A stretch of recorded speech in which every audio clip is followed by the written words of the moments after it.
Welcome Chessbox Worldwide fans to the heart of action at the 2025 Africa Junior Chess Championship in the sunny Cape Verde. We are not just diving into a round 3 clash. This is a pivotal domestic duo of the future of Egyptian and African chess. The tension is palpable as two of Egypt's brightest stars sit across from each other. On one side, with the white pieces, is the rapidly ascending talent FIDE master David George Samir, a young master who achieved his titles in 2022 and plays without fear. David has already made his mark on the international stage, notably with an upset victory over the Brazilian Grandmaster Alexander Fee. Facing him with the black pieces is the formidable defending champion, the reigning king, international master Hamed Wafa. Hamed snatched his international master title in 2024 after conquering the Under-20 African Chess Championship in December 2023, an achievement that immediately drafted him onto Egypt's senior national team. Hailing from the accelerated Wafa chess family, Hamed is known for his tactical fire and precision, a style that brought him a stunning victory over top grandmaster Le Quang Riem of Vietnam. He is here to prove why he still wears the crown. This is more than a game. It's a battle for Egyptian supremacy, a glimpse into their potential chess Olympiad future.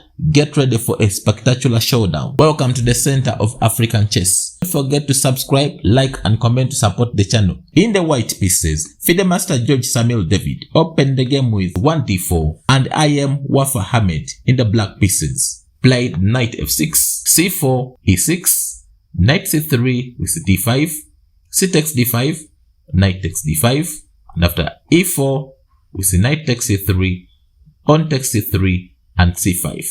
Introducing us the Gufred defense, knight comes to f3, c takes d4, c takes d4, bishop check, and after bishop d2, bishop takes d2, queen takes d2, and we see short castling. Bishop comes to c4, prepare to go for short castling, knight d7, short castling, and we see b6, rook comes to d1, we see bishop b7, d5, trying to create a passed pawn, e takes d5, and we see bishop takes d5, knight comes to c5, queen f4, queen e7, knight comes to d4. Once we route the knight to hit on the queen and also put an eye on the pawn which is on g7, this is going to be so interesting.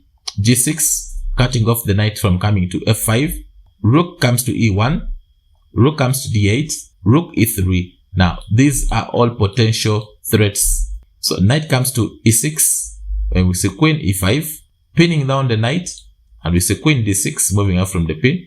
Queen takes d6, rook takes d6, and we see bishop takes b7. And now, in this position, the knight and the rook are hitting on the knight which is on d4. Rook takes d4, rook takes d4, this knight takes d4. g3, opening up a running square just in case. Rook comes to d8, and we see bishop d5, cementing the bishop in the center. It is slicing the whole board and defending the pawn which is also on a2. Rook comes c8, we see rook d3, attacking the knight. Knight comes to e2 check, king g2, knight c3, double attack on the pawn and the bishop. King comes to f3, defending the pawn and also keeping the bishop in the game. In case knight goes ahead to take the bishop, it means white will capture with pawn and will have a passed pawn which will be ready to be advanced to become queen. So king f8, and we see bishop b3 finally. King comes to e7 in order to bring the king so that it can also be another barricade to the pawn.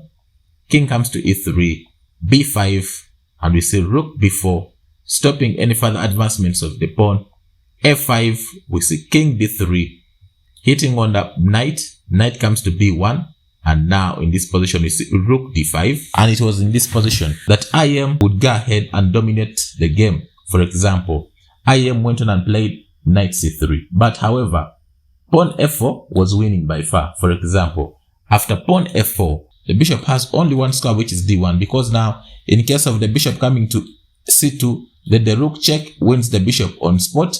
That's why bishop would go to d1. And now we see knight c3, double attack on the rook and the bishop. In case of bishop coming to g4, hitting on the rook, knight takes d5, bishop takes rook, knight b4 check, checking the king and winning the pawn which is on a2. IM has two passed pawns.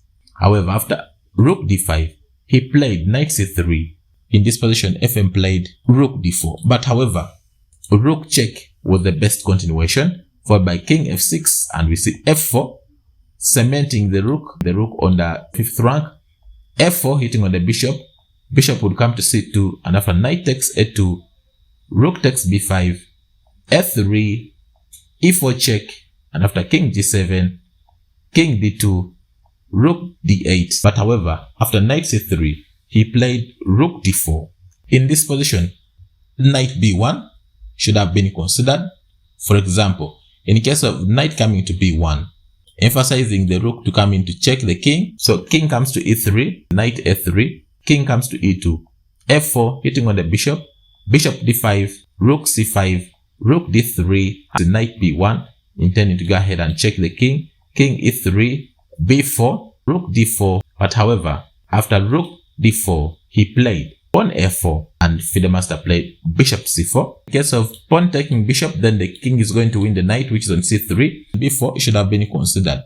For example, after b4, we could have seen f3, knight comes to d1, hitting on the pawn and also threatening to go ahead and check and win the bishop on the spot. King c2, we see knight c3, king b2, knight d1 check, king c2. But however, after bishop c4, IM played knight b1 and George played bishop takes b5, and after rook c3 check, FM played king e2. IM would have played rook c2 check, taking the pawn which is on a2, but he played rook a3, and now bishop c4, defending the pawn on a2, knight c3 check, and after king d2, he played knight takes a2.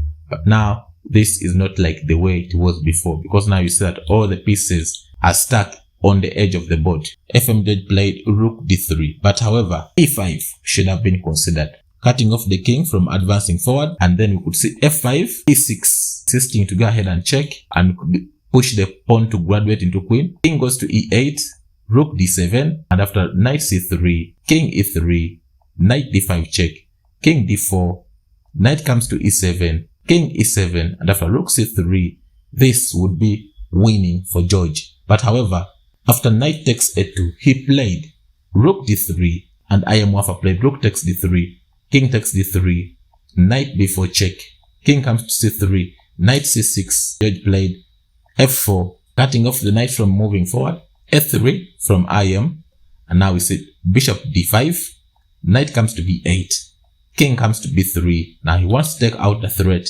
knight d7, king takes a3, and knight f6, king comes to b4, knight g4, attacking the pawn which is on h2, h4, we see knight f6, and now we see king comes to c5, knight h5, hitting on all the 2 pawns, and it was in this position after move 49 that both players accepted to a draw, because after taking the pawn, everything is going to be equal.